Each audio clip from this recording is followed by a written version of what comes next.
बिस्मिल्लाहिर्रहमानिर्रहीम।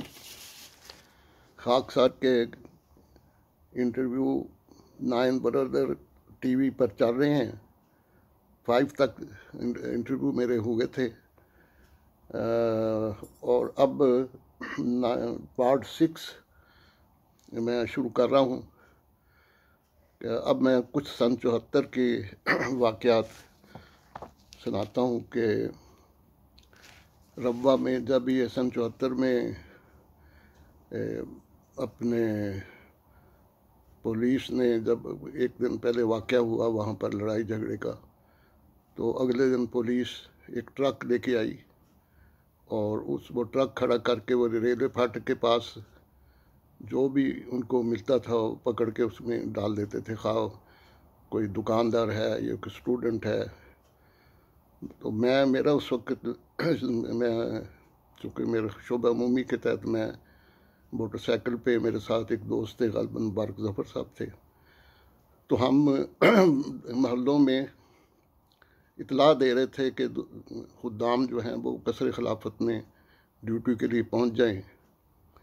तो इसी दौरान जब हम से वापस आ रहे थे तो देखा कि एक ट्रक खड़ा है और पुलिस वाले पकड़ पकड़ के वो उनको वहाँ गिरफ़्तार कर रहे हैं।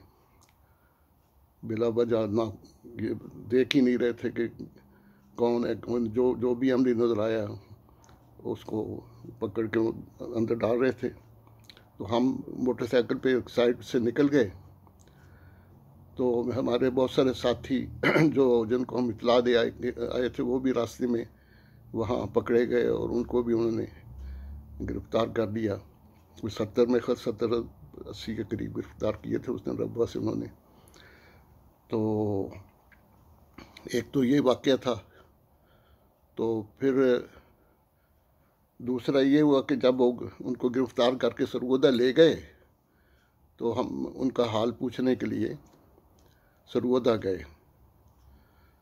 मेरे पास दोस्त थे, दुकानदार थे, खुदाम थे और बहुत सबका तो मुझे नाम याद नहीं, लेकिन बहुत सारे उसमें ख्वाजा मजीद साहब थे, राना अब्दुल गफूर साहब थे और वहाब भट्ट वगैरह ये भी और भी थे। काफ़ी थे जिनको मैं जानता था। सारे नाम मुझे ज़हन में नहीं है, पर काफ़ी 70-75 के करीब थे जो रब्बा से उस दिन गिरफ़्तार हुए थे। तो अगले दिन हम हाल पूछने गए तो वहाँ पर जब हाल पूछ के हम वापस आए, वो जेल में डाला हुआ था, आगे सलाखें लगी हुई थी, बस दूर से सलाम दुआ, ज़्यादा करीब तो हम जा नहीं सकते थे, बस वहीं से सलाम दुआ होती थी। और कुछ घंटा 2 घंटे में हाल पूछने के बाद हम वापस स्टेशन पर आए तो उस वक्त काफ़ी मौलियों के जो गुंडे थे वो गश्त कर रहे थे, फिर रहे थे, ढूंढ रहे थे, जहाँ कोई अहमदी मिले उस पर हमला करते थे वो। जब हम स्टेशन पे पहुँचे तो काफ़ी पुलिस थी स्टेशन पर भी। तो एक सिपाही आया और मुझे कहने लगा कि भाई आपका एक बंदा ज़ख्मी हो गया, उधर कोई मार के भाग गए हैं वहाँ के मौलवियों के बंदे जो थे। तो मैंने कहा कि अच्छा कहाँ है वो? कहते ये साथ ही कोई जगह है, पता नहीं उनका थाना था ये। तो मैं वो थे और अब्दुल्ला जान सब्जी वाले थे, हमारे अजीज़ ही थे वो। तो उनको मार के वहाँ फेंक गए थे। जब मैं गया उसके साथ और देखा कि बेचारे उन्होंने मारा, अच्छी तरह बेचारे ज़ख्मी थे।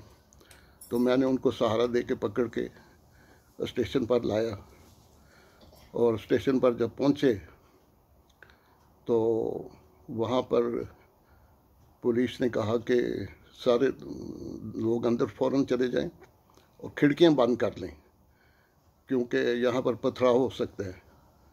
चनाचे हम सारे रब्बा से मेरे पास काफ़ी लोग आए हुए थे, सारे डब्बों में बैठ के, रेल के डब्बों में। और जो ही हम बैठे और खिड़कियाँ बंद की, ट्रेन चलने अभी चली है तो साथ ही शदीद पथराव हुआ।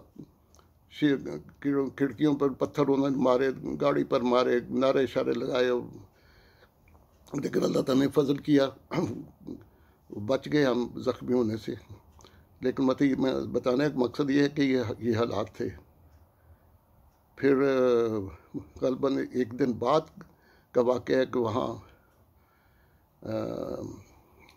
मैं तो नहीं गया था, लेकिन और गए थे दोस्त।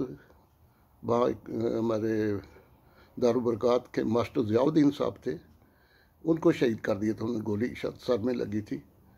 वो जो मुबशर सईद साहब हैं स्वीडन वाले, उनके वालिद साहब थे, और हादी अली साहब जो हैं कनाडा वाले, उनके भी वजीज़ थे। तो वो वाक़या हो गया फिर अगले दिन। तो इस तरह के हालात वहाँ चल रहे थे।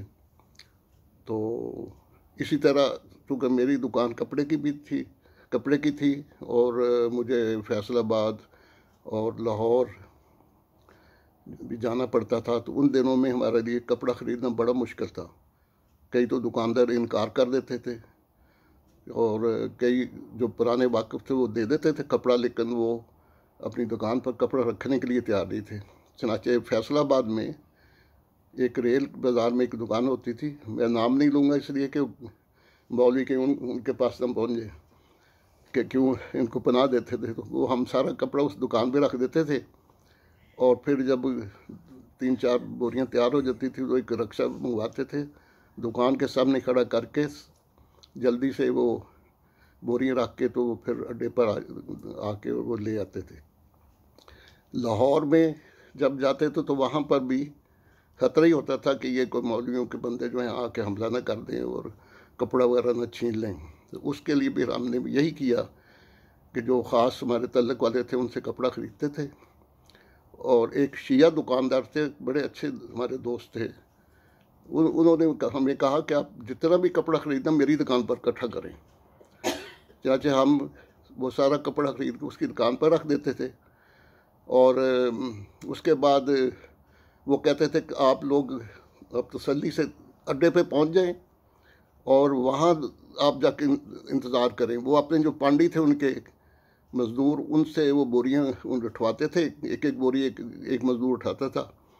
तो वो हमारे 5-10 मिनट बाद वहाँ अड्डे पे, लाहौर अड्डे पे कपड़ा लेके पहुँच जाते थे। चनाचे इस तरह महफूज तरीके से अल्लाह के फल से हम कपड़ा ख़रीद के बस पे रख के पहुँच जाते थे। तो मतलब इस किस्म के हालात मुख्तसर मैंने बता दिए हैं जो मेरे इल्म में थे उस वक्त। मेरे और देखें कितने मिनट हो गए अपने, बंद हो गया।